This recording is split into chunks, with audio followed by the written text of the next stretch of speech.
Welcome back to my channel. ಹೊಸದಾಗಿ channel ನೋಡ್ತಾ ಇದ್ದರೆ ಸಬ್ಸ್ಕ್ರೈಬ್ ಮಾಡಿಕೊಂಡು ಸಪೋರ್ಟ್ ಮಾಡಿ.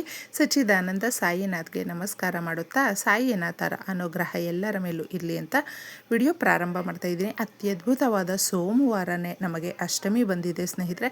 ಸೋಮವಾರ ಯಾಕೆ ವಿಶೇಷತೆ ಅಂದರೆ ಶಿವಸ್ವಾಮಿಯ ಮತ್ತೊಂದು ರೂಪವೇ ಕಾಲಭೈರವ. ಕಾಲವನ್ನು ನಿರ್ಣಯ ಮಾಡುವಂಥ ಈ ದಿನವನ್ನು, ಅಷ್ಟಮಿಯ ದಿನ ನಾವು ಏನೇ ಪರಿಹಾರ ಮಾಡಿದ್ರೂ ಕೂಡ ನಮಗೆ ವಿಶೇಷವಾದ ಫಲಗಳು ಸಿಗುತ್ತೆ. ಮಾನವನಿಗೆ ಯಾವಾಗಲೂ ಕಷ್ಟಗಳು ಸದಾ ಕಾಲ ಕಾಡೋದಿಲ್ಲ. ಯಾರು ಭಕ್ತಿಯಿಂದ, ಶ್ರದ್ಧೆಯಿಂದ ಹಾಗೂ ನಂಬಿಕೆಯಿಂದ ಈ ಪರಿಹಾರಗಳನ್ನು ಮಾಡಿಕೊಳ್ತಾರೆ ನೋಡಿ, ಅವರಿಗೆ ಎಲ್ಲಿಲ್ಲದ ಒಂದು ನನಸು ಮಾಡಿಕೊಳ್ಳುವಂಥ ದಿನ ಅಂತ ಹೇಳಬಹುದು.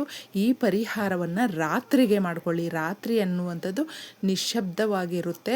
ಏಕಾಗ್ರತೆ ಅನ್ನುವಂಥದ್ದು ಹೆಚ್ಚಿಸುವಂಥ ಸಮಯ ನಮಗೆ ರಾತ್ರಿ ಆಗಿರೋದ್ರಿಂದ ರಾತ್ರಿಯಲ್ಲಿ, ಅದು ಅಷ್ಟಮಿಯ ದಿನ ಮಾಡಿಕೊಳ್ಳುವಂಥ ಪರಿಹಾರಗಳು ನಮ್ಮ ದೊಡ್ಡ ದೊಡ್ಡ ಕೋರಿಕೆಗಳು. ಎಷ್ಟೋ ಜನಕ್ಕೆ ಬಾಡಿಗೆ ಮನೆಗಳಲ್ಲೇ ವರ್ಷಾನುಗಟ್ಟಲೆ ಇರ್ತಾರೆ. ಸ್ವಂತ ಮನೆ ಆಗಿಬಿಟ್ರೆ ಸಾಕು, ಅದರ ಯೋಗ ಕೂಡಿ ಬಂದರೆ ಸಾಕು. ಚಿಕ್ಕದ್ದೋ ದೊಡ್ಡದೋ ಅದು ಮ್ಯಾಟ್ರ್ ಆಗೋದಿಲ್ಲ. ಸ್ವಂತ ಮನೆಯ ಯೋಗ. ಒಡವೆಗಳನ್ನು ತಗೊಳ್ಬೇಕು, ಎಷ್ಟೋ ಬೆಲೆ ಇರುತ್ತೆ. ಆದರೂ ಕೂಡ ಚಿನ್ನದ ಮೇಲೆ ಎಲ್ರಿಗೂ ಕೂಡ ಒಂದಲ್ಲ ಒಂದು ರೀತಿಯಲ್ಲಿ ಆ ಒಂದು ಕೋರಿಕೆ ಅನ್ನುವಂಥದ್ದು, ಆ ವ್ಯಾಮೋಹ ಅನ್ನುವಂಥದ್ದು ಇರುತ್ತೆ. ಏನೇ ನಾವು ಒಂದು ಪುಟ್ಟದಾಗಿ ಆಗಿರಬಹುದು, ಸ್ವಲ್ಪನಾದರೂ ತಗೊಂಡು ನಮ್ಮ ಮನೆಯಲ್ಲಿ ಇಟ್ಕೊಂಡ್ರೆ ನಮಗೆ ಒಂದು ರೀತಿಯಲ್ಲಿ ಚೆನ್ನಾಗಿರುತ್ತೆ ಅಂತ ಬಯಸುವಂಥವರು ಈ ಪರಿಹಾರವನ್ನು ಮಾಡಿಕೊಳ್ಳಿ. ಸಾಲಕ್ಕೆ ಗುರಿಯಾಗಿದ್ದರೆ, ಬಡ್ಡಿಗಳನ್ನು ಕಟ್ಕೊಳ್ಳೋದಕ್ಕಾಗ್ತಾ ಇಲ್ಲ, ತುಂಬ ಸಮಸ್ಯೆಗಳಾಗಿದೆ ಅನ್ನುವಂಥವರು ಮೊದಲು ಒಂದು ಎಕ್ಕದ ಎಲೆಯನ್ನು ತಗೊಂಡು ಬನ್ನಿ. ಪರಿಹಾರ ಶಾಸ್ತ್ರಗಳಲ್ಲಿ ನಮಗೆ ಸೂರ್ಯದೇವನ ಎಲ್ಲ ರೀತಿಯ ಆ ಶಕ್ತಿದಾಯಕವಾದ ಕಿರಣಗಳು ಹಾಗೂ ಗಣಪತಿಯ ಆಶೀರ್ವಾದ ಪಡ್ಕೊಂಡಿರುವಂಥ ಎಕ್ಕದ ಎಲೆ ನಾವು ಪ್ರಕೃತಿ ಮಾತೆಯನ್ನು ಕೇಳಿಕೊಂಡು ಪರಿಹಾರಕ್ಕೆ ತಗೊಳ್ತಾ ಇದ್ದೀವಿ. ತಾಯಿ, ಒಂದು ಎಲೆಯನ್ನು ಕೊಡಿ ಅಂತ ಕೇಳ್ಕೊಳ್ಬೇಕು. ಕೇಳಿ ನಮಸ್ಕಾರ ಮಾಡಿದ್ದೆ ಈ ಒಂದು ಎಲೆಯನ್ನು ನೀವು ಸಂಪಾದನೆ ಮಾಡಿ ತಗೊಂಡು ಬಂದು ಒಂದು ಪ್ಲೇಟಲ್ಲಿ ಇಟ್ಟು ಒರೆಸ್ಕೊಂಡು ನಿಮ್ಮ ಶಕ್ತಿಯ ಅನುಸಾರ ನಿಮ್ಮ ಮನೆಯಲ್ಲಿ ಎಷ್ಟು ಇರುತ್ತೋ ಅಷ್ಟು ಒಂದು ಬೆಲ್ಲವನ್ನು ತಗೊಳ್ಳಿ. ಬೆಲ್ಲ ಸೂರ್ಯ ದೇವನಿಗೆ ಪ್ರತೀತಿ. ನಾವು ಸೂರ್ಯ ಭಗವಾನನ ಆಶೀರ್ವಾದಕ್ಕೋಸ್ಕರ ಇದನ್ನು ಬೆಲ್ಲವನ್ನು ತಗೊಂಡ್ರೆ ಹಾಗೂ ಗುರುಬಲ ಅನ್ನುವಂಥದ್ದು ಹೆಚ್ಚಾಗುತ್ತೆ. ಗುರುವಿನ ಸಂಕೇತ ಕೂಡ ಇದಾಗಿರೋದ್ರಿಂದ ಒಂದು ತುಂಡೋ, ಒಂದು ಅಕಸ್ಮಾತ್ ಒಂದು ಉಂಡೆನೋ ಎಷ್ಟಾದರೂ ತಗೊಳ್ಬಹುದು. ಇಷ್ಟೇ ತಗೊಳ್ಬೇಕು ಅಂತ ಏನೂ ಇಲ್ಲ ಸ್ನೇಹಿತರೆ. ಯಾರಿಗೆ ಭೂಮಿ ದೋಷಗಳಿರುತ್ತೆ, ಮನೆ ದೋಷ ಇರುತ್ತೆ, ನಮಗೆ ಆ ದೋಷಗಳಿಂದ ಏನೂ ಮಾಡಿಕೊಳ್ಳೋದಕ್ಕಾಗ್ತಾ ಇಲ್ಲ ಅನ್ನುವಂಥವರು ತಪ್ಪದೆ ಈ ಬೆಲ್ಲವನ್ನು ತಗೊಂಡು ಎಕ್ಕದ ಎಲೆಯ ಮೇಲೆ ಇಡಿ. ಈ ಪರಿಹಾರವನ್ನು ರಾತ್ರಿ ಮಾಡ್ಕೊಳ್ಳಿ. ತುಂಬ ವಿಶೇಷವಾಗಿರುತ್ತೆ. ನಾನು ಮೊದಲೇ ತಿಳಿಸಿದೆ, ಪ್ರಕೃತಿಯಲ್ಲಿ ತುಂಬ ಒಂದು ನಿಶ್ಶಬ್ದವಾಗಿ ಪ್ರಶಾಂತವಾಗಿ ಇರೋದ್ರಿಂದ ಏಕಾಗ್ರತೆ ಜಾಸ್ತಿ ಇರುತ್ತೆ. ನಮಗೆ ಕಾನ್ಸಂಟ್ರೇಷನ್ ಜಾಸ್ತಿ ಇರೋದ್ರಿಂದ ಮನಸ್ಸಿಟ್ಟು ಭಕ್ತಿಯಿಂದ ಕೇಳ್ಕೊಂಡಿರುವಂಥದ್ದು ಭಗವಂತನಿಗೆ ತಲುಪುತ್ತೆ. ಒಂದು ಬೆಲ್ಲದ ತುಂಡನ್ನು ಇಟ್ಟು ನಿಮ್ಮ ಮನೆಯಲ್ಲಿ ಯಾವುದೇ ರೀತಿಯಾದಂಥ ಹೂವುಗಳು ಇದ್ದರೂ ಆ ಹೂವುಗಳನ್ನು ಇದ್ರ ಮೇಲೆ ನೀವು ಇಟ್ಕೊಳ್ಳಿ, ಜೋಡಿಸ್ಕೊಳ್ಳಿ. ಬಿಡಿ ಹೂವು ಇದ್ರೂ, ಕಟ್ಟಿರುವಂಥ ಹೂವು ಆದ್ರೂ ತೊಂದರೆ ಇಲ್ಲ. ಈ ಥರ ಇಟ್ಟು ವಿಶೇಷವಾಗಿ ಇದರಲ್ಲಿ ತಿಳಿಸುವಂಥದ್ದು ನಮ್ಮ ಇಷ್ಟ ದೇವರು. ಪ್ರತಿಯೊಬ್ಬರಿಗೂ ಕೂಡ ಇಷ್ಟ ದೈವ ಅನ್ನುವಂಥದ್ದು ಇರುತ್ತೆ. ಆ ಇಷ್ಟ ದೇವರ ಮಂತ್ರವನ್ನು 11 ಬಾರಿ ಹೇಳ್ಕೊಳ್ಳಿ. ಈ ರೀತಿ 11 ಬಾರಿ ನೀವು ಪಠಣೆ ಮಾಡಿ ಈ ಬೆಲ್ಲದ ಮೇಲೆ ಹೂವನ್ನು ಇಟ್ಟು ಹೇಳ್ಕೊಳ್ಬೇಕು. ನಮ್ಮ ಮನೆಯಲ್ಲಿ ಬಡತನ ಇದೆ, ದರಿದ್ರ ಕಾಡ್ತಾ ಇದೆ. ಎಷ್ಟೇ ಪ್ರಯತ್ನ ಪಟ್ಟರು, ತುಂಬ ಜನ ಈಗ ಅಷ್ಟೇ ವಿದ್ಯಾಭ್ಯಾಸ ಇರುತ್ತೆ, ಚೆನ್ನಾಗಿ ದುಡಿತಾ ಇರ್ತಾರೆ, ಎಲ್ಲವೂ ಚೆನ್ನಾಗಿದ್ದರೂ ಕೂಡ ಒಂದು ರೀತಿಯಲ್ಲಿ ನಾವು ಎಲ್ಲವನ್ನು ಕಳ್ಕೊಂಡಿರುವ ರೀತಿ ನಮಗೆ ಭಾಸ ಆಗುತ್ತೆ ಸ್ನೇಹಿತರೆ.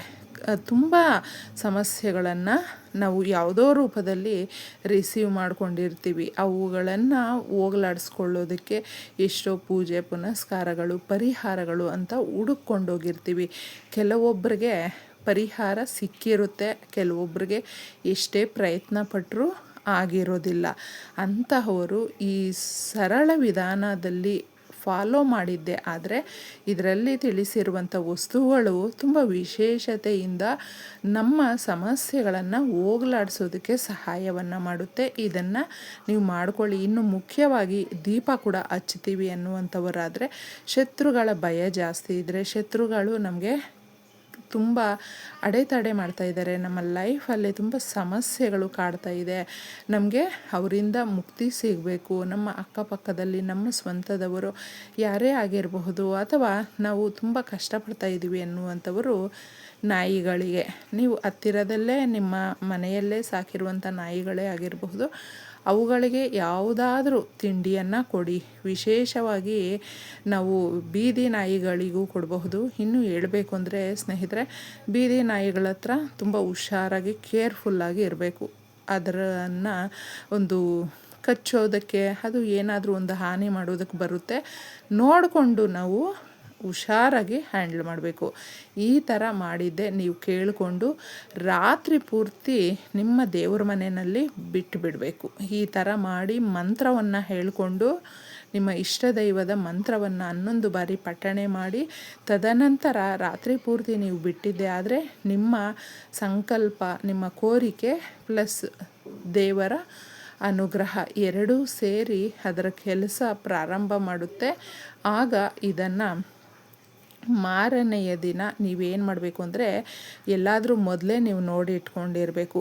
ದೇವತಾ ವೃಕ್ಷಗಳು ಇರುತ್ತಲ್ವ, ಆದಷ್ಟು ನೀವು ಬೇವಿನ ಮರವನ್ನು ಆಯ್ಕೆ ಮಾಡ್ಕೊಳ್ಳಿ. ಬೇವಿನ ಮರ ದುರ್ಗಾದೇವಿಯ ಸಂಕೇತ.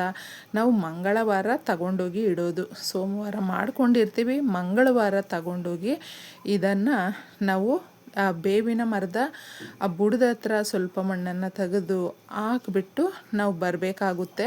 ಇದನ್ನು ಯಾಕೆ ಈ ರೀತಿ ನಾವು ಮಾಡ್ಕೊಳ್ತೀವಿ ಅಂದರೆ, ನಮಗಿರುವಂಥ ಪೂರ್ತಿ ದೋಷಗಳು ಕೂಡ ನಿವಾರಣೆ ಆಗುವಂಥ ಒಂದು ಪರಿಹಾರ ಇದಾಗಿದೆ. ಅದಕ್ಕೋಸ್ಕರ ಸೂಕ್ಷ್ಮವಾಗಿ ಗಮನಿಸಿ ಈ ಪರಿಹಾರವನ್ನು ನೀವು ಮಾಡಿಕೊಳ್ಳಿ. ಮಾರನೆಯ ದಿನ ಇದನ್ನು ತಗೊಂಡೋಗಿ ಬೇವಿನ ಮರದ ಹತ್ರ ಒಂದು ಆ ಬುಡದ ಹತ್ರ ಸ್ವಲ್ಪ ಮಣ್ಣನ್ನು ತೆಗೆದುಬಿಟ್ಟು ಈ ಥರ ಹಾಕಿ ಬರೋದ್ರಿಂದ ಈ ಪರಿಹಾರವನ್ನು ನೀವು ಮಾಡಿಕೊಂಡ್ಮೇಲೆ ನಿಮ್ಗೆ ಆಗುವಂಥ ಬದಲಾವಣೆಗಳು ನೀವು ಅದರ ಒಂದು ಅನುಭೂತಿಯನ್ನು ಪಡ್ಕೊಳ್ಬಹುದು. ಒಂದು ಚೇಂಜಸ್ಸು, ಒಂದೊಂದೇ ಸ್ಟೆಪ್ಪು ನಿಮಗೆ ಸಮಸ್ಯೆಗಳು ಬಗೆಹರಿಯುತ್ತಾ ಕೋರಿಕೆಗಳು ನೆರವೇರೋದಕ್ಕೆ ಸೂಚನೆ ಕೊಡುತ್ತೆ, ಇಷ್ಟಾರ್ಥಗಳು ಪ್ರಾಪ್ತಿಯಾಗುತ್ತೆ. ತುಂಬ ಒಳ್ಳೆಯದು ಈ ಪರಿಹಾರದಿಂದ ನಮಗಾಗೋದು ಖಂಡಿತ ಹೌದು ಸ್ನೇಹಿತರೆ. ಅದಕ್ಕೆ ನೀವೆಲ್ಲರೂ ಮಾಡ್ಕೊಂಡು ನೋಡಿ, ಒಳ್ಳೆಯದಾಗಲಿ. ಇಷ್ಟೇ ಸುಲಭವಾಗಿ. ಧನ್ಯವಾದಗಳು.